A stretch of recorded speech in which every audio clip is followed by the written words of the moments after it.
Mesdames et messieurs, merci pour votre fidélité d'écoute. Vous qui nous suivez sur la 95.5, le www.nanafm.tg, sur le bouquet Canal Plus numéro 575 ou sur nos chaînes YouTube. Bonjour et bienvenue au troisième numéro du débat de Nana FM de cette semaine. Les résultats définitifs des législatives du 29 avril dernier continuent de susciter des débats au sein de l'opinion nationale et internationale. Ce matin, pour en parler, nous recevons sur notre plateau Madame Kafui Hadjamagou Johnson, la coordinatrice de la dynamique pour la majorité du peuple. Madame, bonjour. Bonjour. Merci une fois encore d'avoir accepté notre invitation. Je vous en prie, c'est avec plaisir. Et les auditeurs, vous avez donc la possibilité d'intervenir dans ce débat sur nos deux numéros, 91 09 71 71 ou le 96 61 58 58.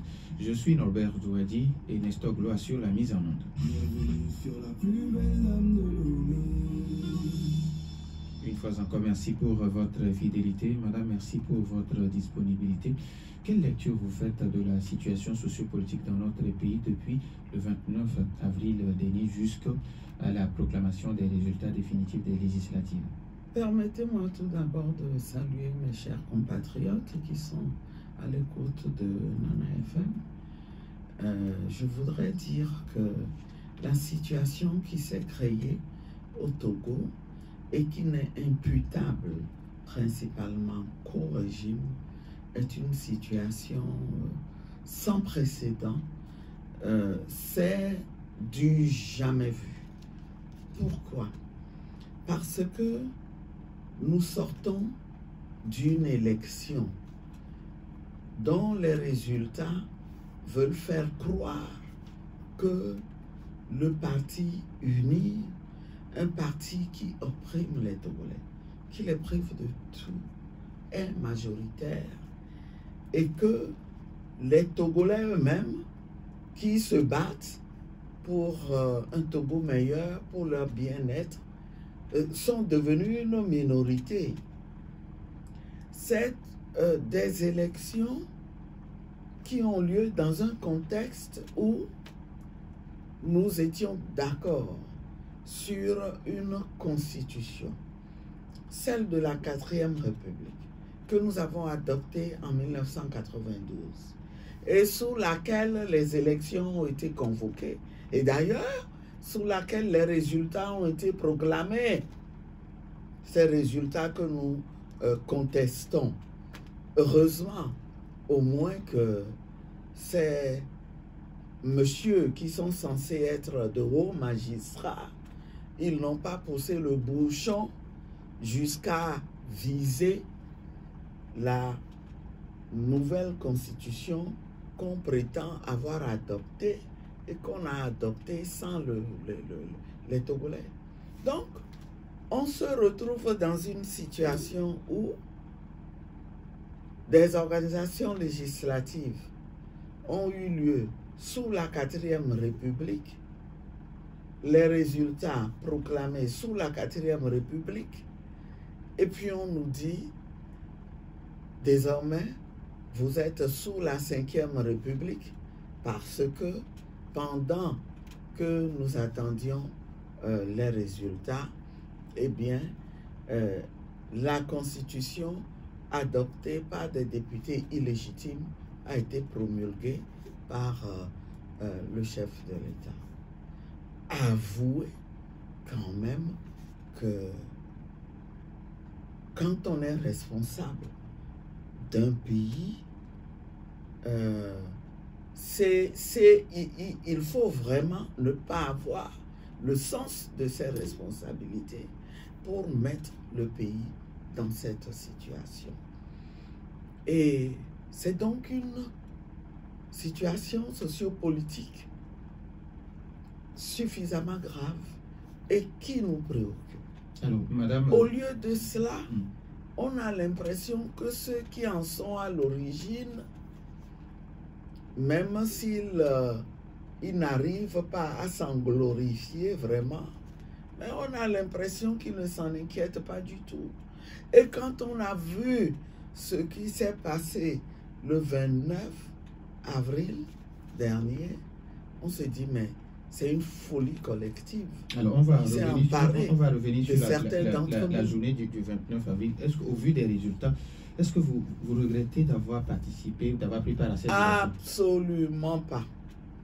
Absolument pas, parce que nous sommes censés être en démocratie. Nous avons affaire à des premiers responsables qui se croient au-dessus des lois que nous nous sommes données et qui ne les respectent jamais. C'est à force de les y contraindre qu'on finira par faire entrer le Togo véritablement en démocratie. Alors, est-ce que l'opposition n'a rien à se reprocher au vu des résultats? Oui, je sais où vous voulez m'emmener. J'ai écouté un analyste africain sur RFI dire l'opposition n'est pas unie. C'est vrai, nous avons notre part de responsabilité. Mais est-ce que c'est parce que l'opposition n'est pas unie, comme le proclament par ailleurs les tenants du système qui se sont emparés de ce constat-là pour justifier leur forfaiture qui restera à jamais gravée dans l'histoire et dans la mémoire des Togolais? Est-ce que c'est parce que les acteurs de l'opposition n'est pas unie, que ça autorise qu'on organise des élections frauduleuses? C'est ça qui autorise qu'on bourne les urnes? C'est ça qui autorise qu'on se permette de dire, alors que le code électoral nous donne le droit en tant qu'opposition d'avoir des délégués dans les bureaux de vote? C'est pour ça qu'on va se dire non, vous n'avez pas droit des délégués. Les partis politiques n'ont pas le droit des délégués, que nous avons eu du mal pour faire accepter nos délégués dans les bureaux de vote. C'est pour ça que il faut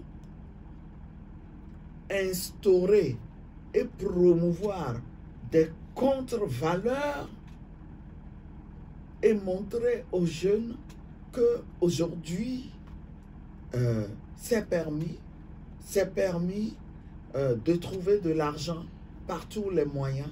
C'est permis d'aller vers un régime dont on sait qu'il ne fait rien de bon, juste pour avoir un peu d'argent pour la journée, ou d'aller se faire enregistrer, parce que tant que vous ne faites pas ça, vous n'aurez pas la possibilité d'avoir accès à un boulot.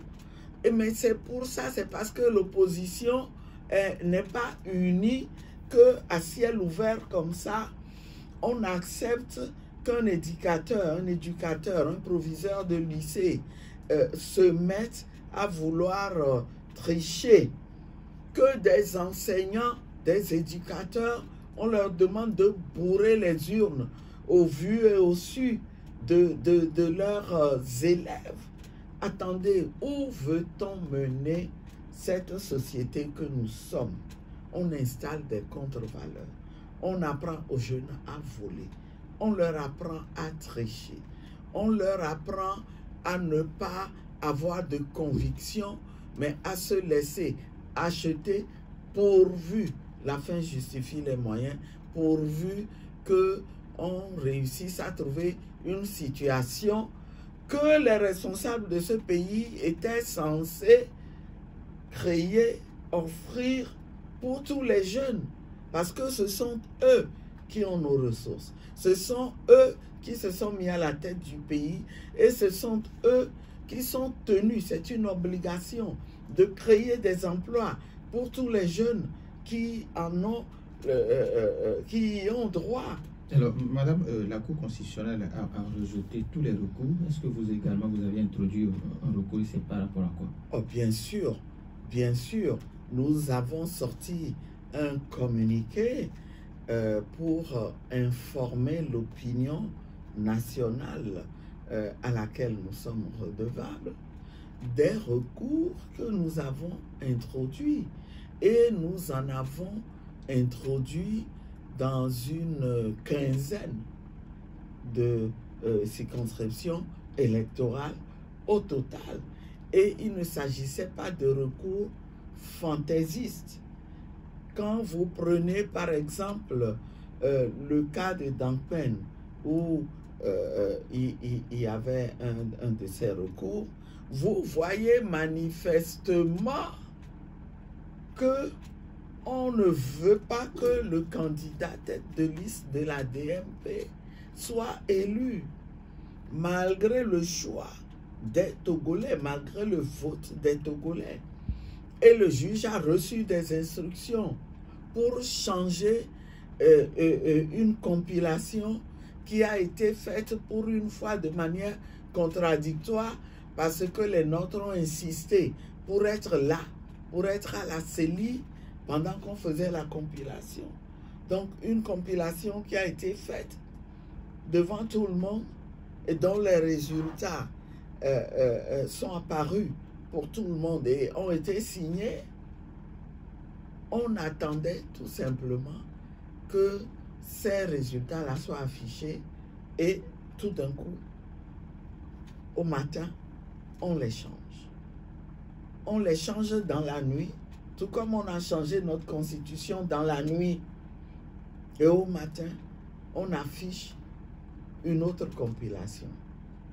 Mais qu'à cela ne tienne, on veut tellement faire perdre l'opposition, veut tellement faire perdre la DMP que même cette compilation-là, tripatouillée, aussi tripatouillée qu'elle est, quand vous la regardez, ça saute aux yeux, que même avec ça, eh bien, la liste DMP passait, emportait au moins un siège. Vous pouvez vous imaginer que même ce recours a été rejeté. Laissez-moi vous dire et dire aux Togolais quelque chose. Nous tous, nous avons vu au Sénégal comment le Conseil d'État, le Conseil constitutionnel plutôt, ces hommes et ces femmes qui ont le sens de leur responsabilité, c'est faisant partie de l'élite sur laquelle nos pays doivent compter pour se développer. Ces hommes et femmes ont montré qu'ils ont le sens des responsabilités et ont eu le courage de dire non au premier magistrat de ce pays, au désormais ex-président Macky Sall. Non, vous êtes en train de violer notre constitution en décidant de ne pas organiser des élections comme prévu, aux dates prévues.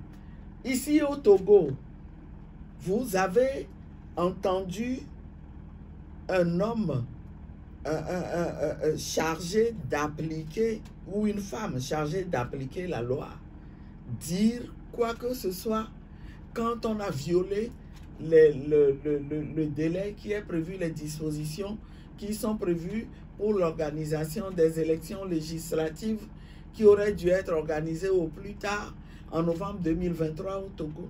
Non seulement ils ne l'ont pas fait, mais on les saisit de dossiers qui sont clairs, qui sont solides, avec des preuves à l'appui. On a produit au moins 1000 pièces. Pas moins de 1000 pièces. Quelles raisons on vous a donné pour invalider ces recours? Mais il y a diverses raisons. Il y a diverses raisons. Vous avez, par exemple, dans Zio, où on a pris le cas du ressort territorial, de ce qui s'est passé dans le ressort territorial d'une CELI, où on a fait une compilation des voix attribuant sur 200 PV, attribuant 153 voix à la liste DMP. Alors, les collègues se sont dit qu'à cela ne tienne, ramenez-nous les PV. Difficilement, je dis difficilement parce que comme ça s'est fait un peu partout, même les PV, on a prétendu que nos délégués n'y ont pas droit. Donc, sur les 200 PV, on en a collecté 80. dont on a commencé à faire la compilation. Rien que les résultats donnés par ces 80 montrent que on est largement au-delà de 1000 voix. Comment est-ce qu'un juge saisi de cette irrégularité ne peut pas comprendre qu'on a intérêt à rétablir la vérité des urnes et à restituer à cette liste le nombre de voix auxquelles elle a droit? Mais non, on a plutôt prétendu que même si on rétablissait ça là, ça ne permettrait pas d'attribuer un siège à la liste. Mais qui leur dit, c'est le seul fait qu'on ait démontré cette anomalie-là amenait à tout revoir dans le ZIO. Parce que si on a pu se tromper, cette CELI-là a pu se tromper, ça veut dire que la deuxième aussi s'est trompée. Mais puisque elle s'est trompée volontairement et que les juges le savent, ils ont dit non, nous on n'ouvre plus ce dossier, on rejette le recours. Tout comme on a rejeté celui de Dampen. On a écrit, comme le code nous en donne le droit, avant de former des recours devant la Cour constitutionnelle, à toutes les CELI, en tout cas un nombre important de CELI où les choses ne nous semblaient pas claires, pour que nous ayons accès aux informations détaillées dont ces CELI se sont servis pour faire les compilations. Nous en avons le droit.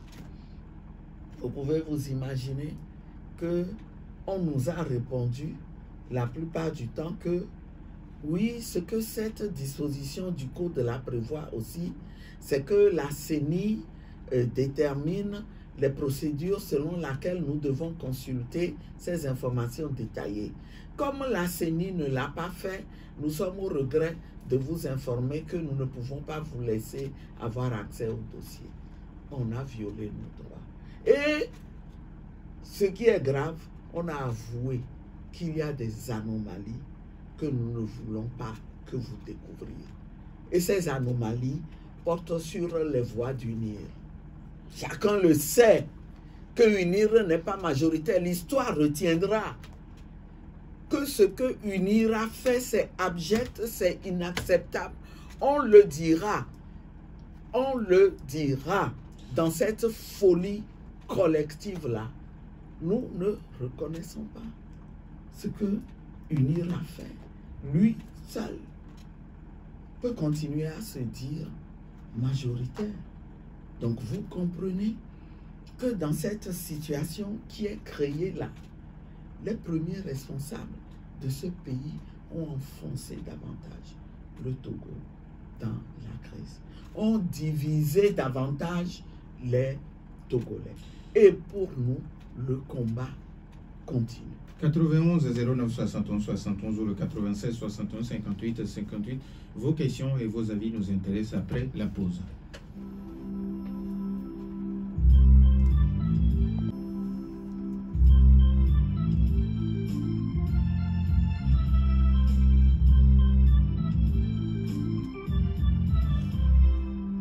« 91 09 71 71 ou le 96 61 58 58.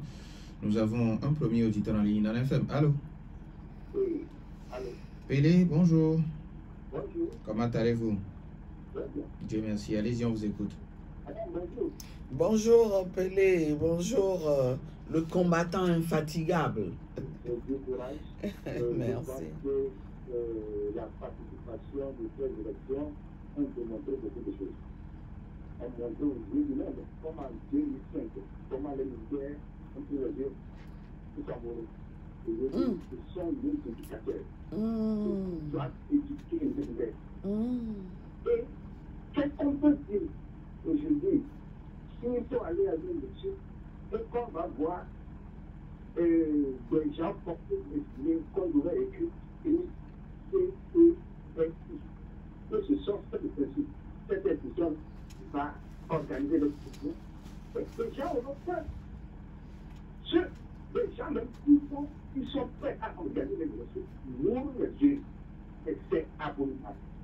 Je pense que ce signal-là que le régime RPI a pas montré au bout du monde a démontré que voilà le limite. Ils ne sont que à 15% de la population. Donc 15% de la population.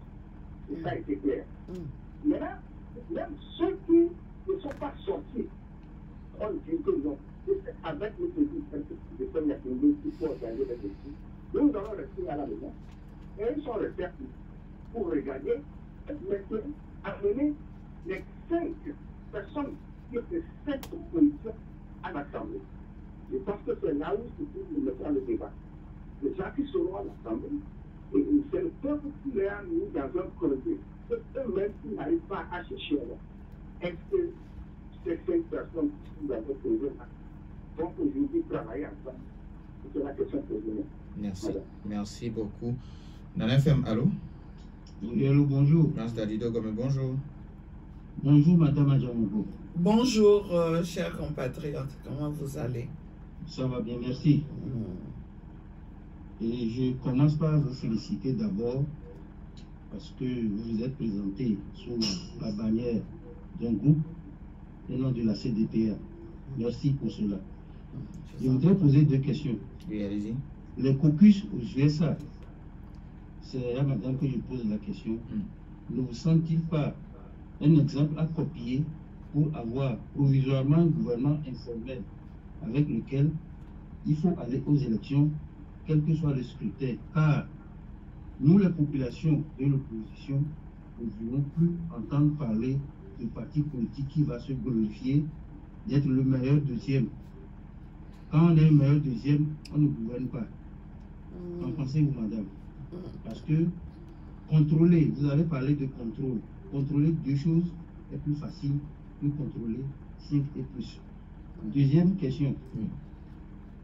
Comme le RPT en 1998, si je ne me trompe, UNIR a lui aussi tout pris. Et le message passé, UNIR dit aux Togolais, il n'y a rien à voir circuler. D'autant que tous les ministres, à quelques exceptions près, sont devenus des députés, afin que les représentants du peuple, qui sont les députés, ne puissent pas contrôler les actions du gouvernement. Ce qui veut dire que les danseurs sont en même temps les spectateurs. Que pensez-vous de cela, madame? Merci, bonne journée. Merci, bonne journée à vous aussi. Nana FM, allô? Allô, bonjour Norbert. Monsieur Garo, comment allez-vous? Ça va très bien. Notre maman, bonjour. Bonjour, monsieur Gado, vous allez bien? Ça va très bien, par la grâce de Dieu. Donc, maman, vous savez, il a un journaliste, monsieur Bruno, il disait Toulat Mamoudina Bouyo. Ne voyez-vous qu'il a raison? Madame, s'il vous plaît, savez-vous là où va le pays avec cette situation? Franchement, moi, je ne le sais pas, hein. Mais l'opposition et le gouvernement. Mais il faut réfléchir, vous deux, là. Parce que le pays, là, non, ça ne va pas, madame. Exemple, regardez toute la rue à Lomé simple. La rue qui mène vers madame de la présidente de l'Assemblée, là. Vous avez dit, prenez ça pour vous allez voir. On n'a rien fait. Ça fait peur. Je vous dis que madame, les jeunes disent que si on va leur donner la date pour quitter le pays, ils vont le faire. C'est pas triste. Merci, bonne journée. Merci et bonne journée à vous aussi, monsieur Garo. Nana FM, allô? Allô, bonjour. Bonjour. Dieu donne, j'appelle Dadido Gome. Dieu donne Dadido Gome. Ok, allez-y, on vous écoute. Maman, bonjour. Bonjour, Dieu donné. Félicitations à vous. Merci beaucoup. Merci pour votre soutien. Très fier de vous. Merci, mon cher. Et bon, et vous allez faire un grand travail. Et la population togolaise n'est pas une éducation qui va lui permettre de continuer le combat. À un moment donné, elle est fatiguée. Et c'est la preuve, la dernière fois que beaucoup ont refusé d'aller voter. J'ai été dans un village où un notable m'a dit que dans certaines localités, on a brûlé les unes avant 6 heures.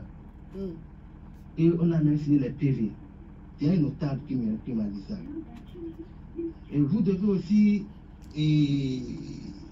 lors de la campagne passée, il y a certains de vos membres qui vous faisaient la campagne. Au lieu de dire aux gens de vos logos, de montrer aux gens vos logos, ils n'en ont pas fait. il disait aux gens le rang que vous avez occupé sur la liste de voter. Je ne sais pas si c'est comme ça on l'appelle.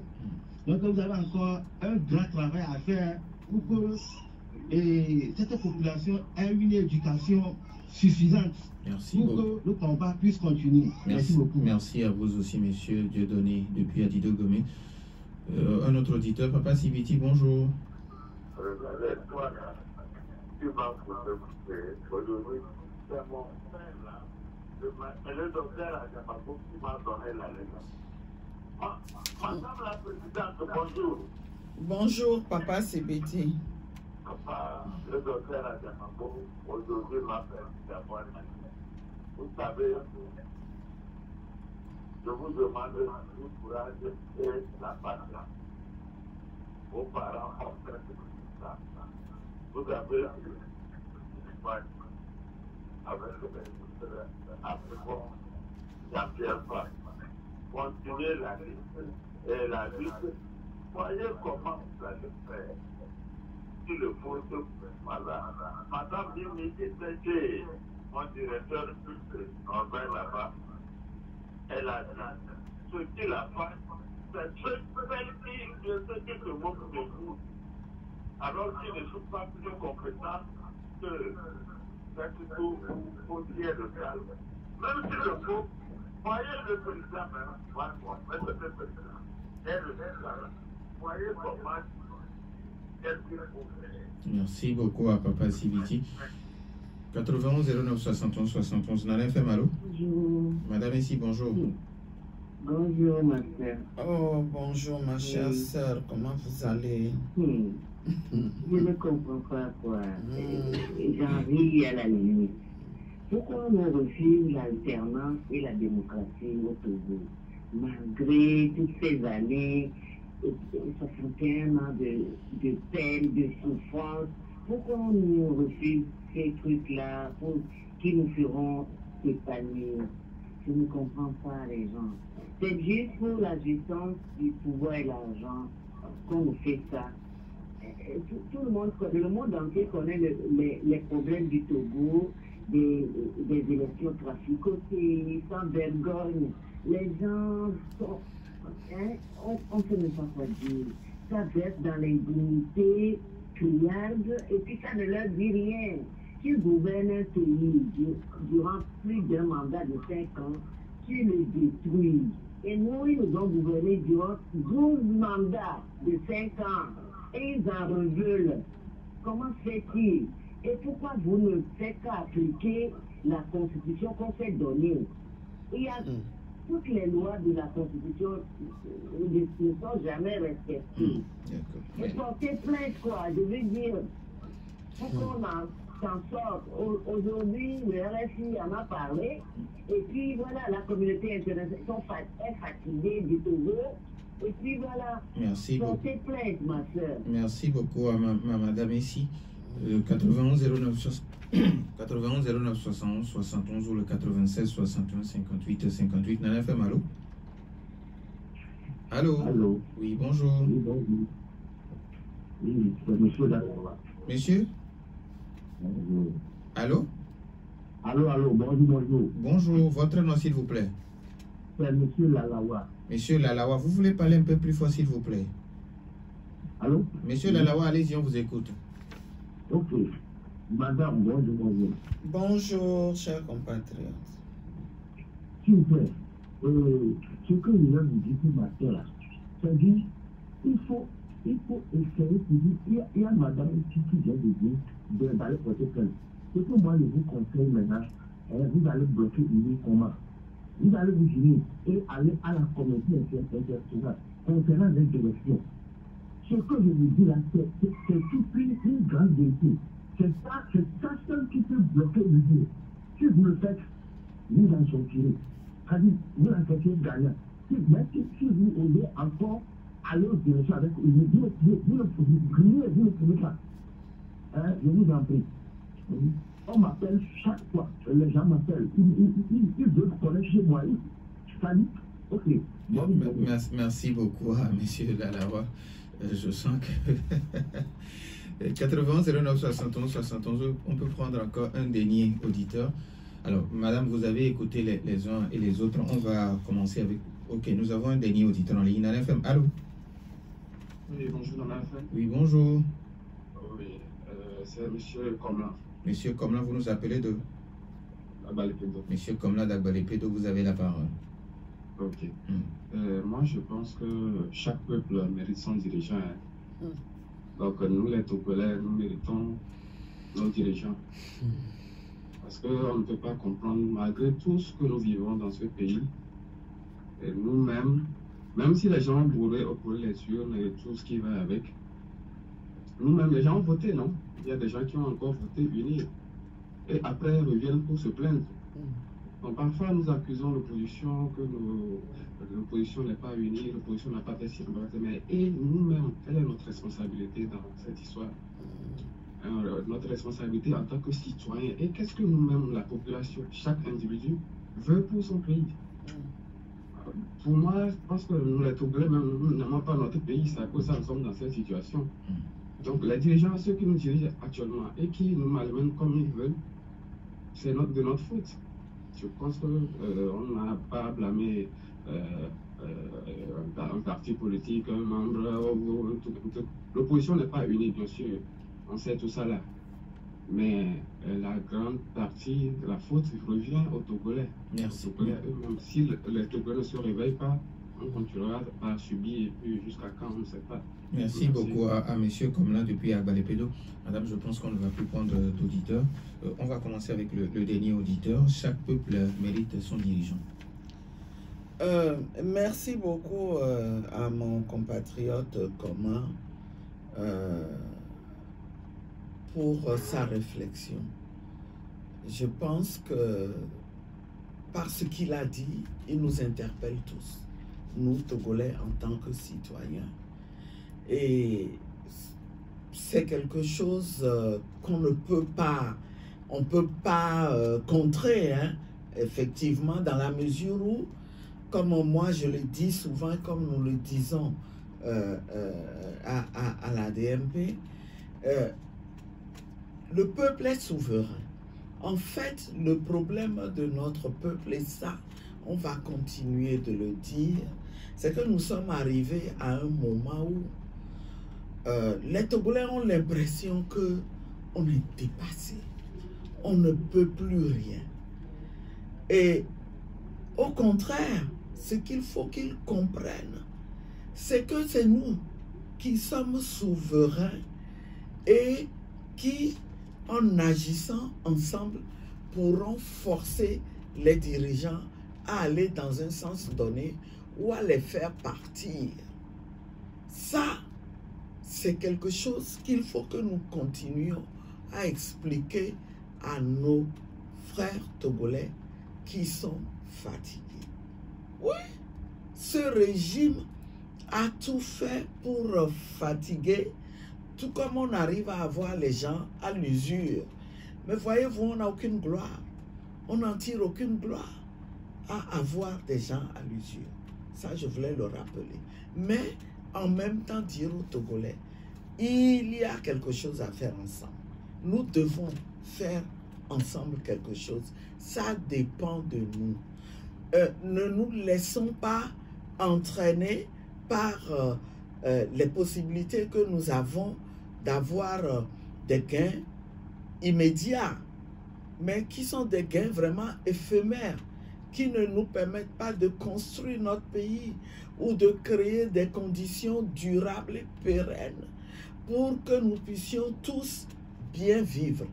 Je vais chercher 20 000 francs ou 30 000 francs qu'on a distribués à Neho, par exemple, comme ça nous est revenu. Et on sait qui l'a fait. Et la personne, eh bien, on ne donnera pas son nom, mais elle-même sait qu'on le sait. Allez chercher ça et s'en servir pour 2-3 jours. Mais qu'allons-nous faire après? Est-ce que ça va changer quelque chose à la situation? Nous retrouvons nos problèmes quotidiens.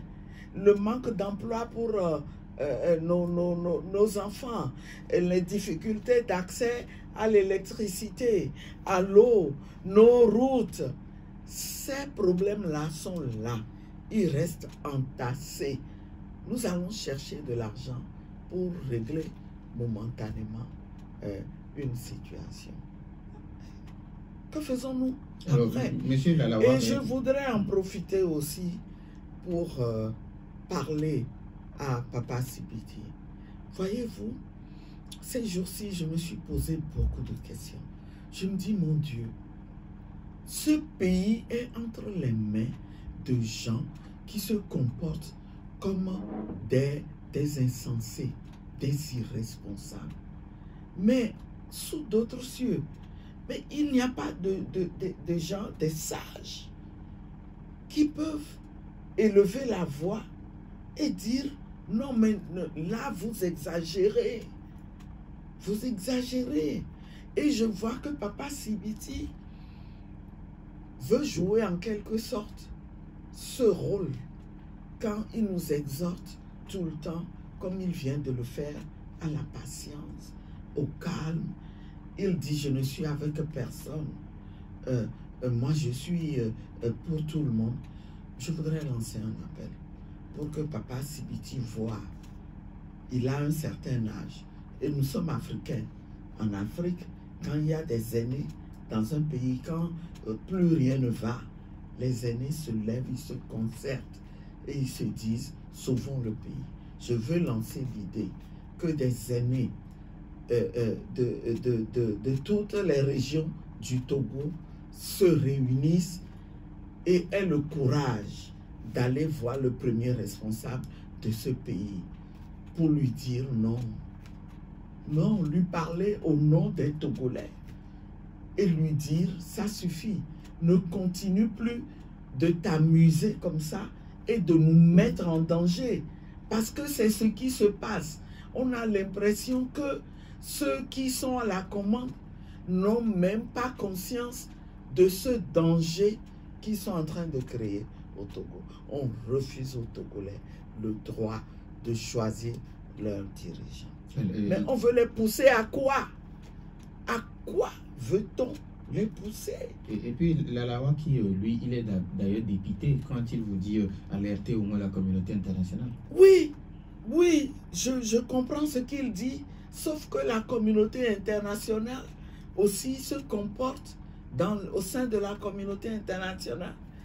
Les gens se comportent avec beaucoup d'hypocrisie. Et les règles sont telles que ce qui prédomine, c'est les intérêts. L'analyste sur RFI ce matin nous a rappelé comment, alors que c'était criard, alors qu'on voyait que le recensement électoral dont on s'est servi pour organiser les élections du 29 avril s'est mal déroulé, comment RFI, l'OIF s'est permis d'envoyer des experts soi-disant pour venir narguer les Togolais, travailler en clandestinité, narguer les Togolais et leur dire, leur jeter à la figure un beau matin que le fichier électoral, il est propre, il est bon. On peut organiser des élections avec. Et nous avons eu l'occasion de le leur redire. Il y avait de ces experts dans la délégation de l'OIF qui est venue le 29 avril. Et on le leur a jeté à la figure que ce qu'ils ont fait, ils n'ont pas travaillé selon les règles de l'art. Ils se sont comportés en soutien de ce régime. Au moment où je vous parle, tous ricanent dans les chancelleries. On a une compatriote qui nous l'a rappelé. Ils ricanent, ils se disent, mais c'est pas possible. Comment ça se peut? Ce n'est pas possible. Mais ce qui est mauvais pour nous, c'est que j'ai appris qu'ils disent aussi, mais quel peuple peut accepter ça? Chers compatriotes, voyez-vous, c'est dur, c'est très dur, mais il n'y a que nous-mêmes pour prendre nos responsabilités. Et donc, je vais à l'intervention aussi. La première intervention, non, c'est la deuxième intervention, oui, où il disait, ils vont se retrouver entre danseurs et c'est les mêmes qui dansent et c'est les mêmes qui sont les spectateurs qui s'apprécient. C'est là où nous devons absolument continuer le combat. Ça ne se passera pas, pour que ça ne se passe pas comme ça à l'Assemblée nationale. Les empêcheurs de tourner en rond, eh bien, il faut absolument qu'ils les aient. Des gens qui dénoncent, qui disent la vérité. Et quelqu'un me rappelait une anecdote qui relève de la période de l'Assemblée de transition, où il y avait tellement une adhésion entre le travail au Conseil de la République à l'époque présidé par feu Monseigneur Poudreau et les aspirations des Togolais que quand on a voulu mettre le bâton dans les roues au HCR, le Conseil de la République, eh bien les jeunes se sont dit, qu'à cela ne tienne, vous voulez empêcher Monseigneur d'aller à cette réunion pour siéger, vous avez bloqué les routes, allez, nous-mêmes on le porte. Et on a vu effectivement des jeunes se saisir du véhicule de Monseigneur et le déplacer et le mettre sur la portion de la rue qui n'est pas bloquée en disant, allez Monseigneur, continuez votre chemin. Je pense que nous sommes en train de réfléchir. Je dis que c'est une lourde responsabilité pour les 5 qui vont se retrouver à l'Assemblée nationale. Nous savons le calcul qui est fait. Quelqu'un m'a dit, eh bien, ils se disent, on a pris des gros poissons. On a renvoyé les buveurs de lait, entre guillemets. On a pris des gros poissons. On veut s'en servir comme des cautions. J'ai dit, on se trompe. On veut s'en servir comme des cautions et en même temps, on veut les tuer politiquement. Le régime se trompe. Je ne suis pas de ce genre-là à me laisser abattre comme ça parce que ce qui m'anime, c'est une conviction profonde que j'aurai jusqu'à ma mort et pour laquelle je me battrai jusqu'à ma mort. Donc, qui s'attendent à avoir... Alors, madame, il nous reste pratiquement 2 minutes. Quand madame ainsi demande, pourquoi ne pas appliquer la Constitution? Non, on sait que les gens n'appliquent pas la Constitution. C'est le problème fondamental que nous avons. C'est pour ça que quand on prétendait changer la Constitution pour régler les problèmes du Togo, on a dit, c'est pas ce problème que nous avons. Ce problème, c'est que le problème que nous avons, le fond du problème, c'est que ceux qui veulent diriger et qui dirigent ce pays, qui veulent se maintenir indéfiniment, congénitalement, ne peuvent pas pratiquer la démocratie. Et donc, ils font tout pour se maintenir. Ce que nous avons fait, et ça, notre sœur ici l'a toujours dit, il faut porter plainte. Je rappelle à mes compatriotes togolais que nous avons une plainte qui est pendante devant la Cour de justice de la CEDEAO sur cette constitution de la 5e République. Que les gens ne croient pas qu'ils ont fait un coup de force et c'est fini, ça ne va pas se passer comme dans du beurre. On attend la Cour de justice de la CEDEAO et on va continuer à se battre. Ce n'est pas pour rien que j'ai rappelé que nous avons été, nous avons candidaté pour être élus députés sous la 4e République. Et les résultats ont été proclamés sous le visa de la 4e République. Le combat continue. S'unir, nous sommes condamnés. Merci beaucoup. Nous sommes condamnés à nous unir, nous les 5 que le sort a désigné pour être là-bas. Et nous sommes condamnés à le faire pour obtenir l'adhésion des Togolais au nom de qui nous entrons en politique et nous faisons de la politique. Nous C'est un appel. Merci, que je veux lancer merci beaucoup à vous, Madame Kafi Adamago Johnson, coordinatrice de la DMP. Merci à vous aussi pour votre fidélité d'écoute. Merci également à Nestogle pour la mise en onde. Je suis Norbert Douadi. Bonne suite de nos programmes.